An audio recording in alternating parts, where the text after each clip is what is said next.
ವರದಿ Prashant S Nagnuri, public network TV Karnataka.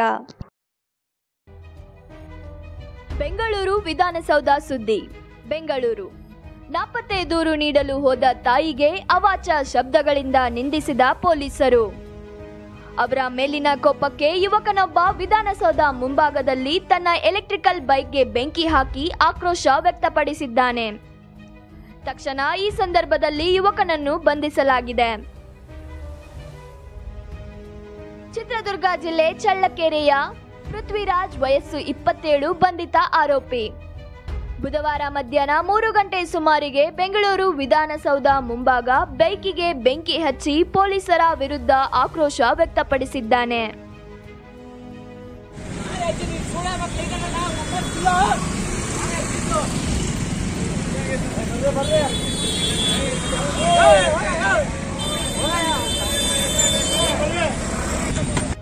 Diploma ಪದವಿ ಪಡೆದಿರುವ ಪೃಥ್ವಿರಾಜ್ ಯಶವಂತಪುರದಲ್ಲಿ ಬಾಡಿಗೆ ಮನೆಯಲ್ಲಿ ವಾಸವಾಗಿದ್ದಾನೆ.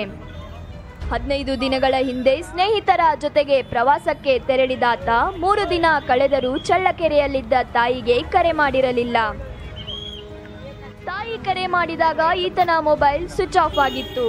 ಆದ್ದರಿಂದ ಗಾಬರಿಗೊಂಡಿದ್ದ ತಾಯಿ ಚಳ್ಳಕೆರೆ ಪೊಲೀಸ್ ಠಾಣೆಗೆ ತೆರಳಿ ಮಗ ನಾಪತ್ತೆ ಪ್ರಕರಣ ದಾಖಲಿಸುವಂತೆ ಕೋರಿದ್ದಾರೆ.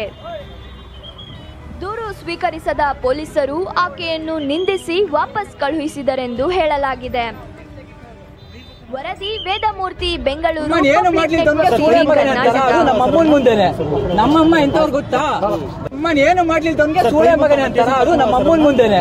ನಮ್ಮಮ್ಮ ಎಂತವ್ರು ಗೊತ್ತಾ? ಏನು ಮಾಡ್ಲಿಲ್ದವನ್ಗೆ ಸೂಳೆ ಮಗನೆ ಅಂತಾರ, ಅದು ನಮ್ಮ ಅಮ್ಮನ ಮುಂದೆನೆ. ನಮ್ಮಮ್ಮ ಎಂತವ್ರು ಗೊತ್ತಾ?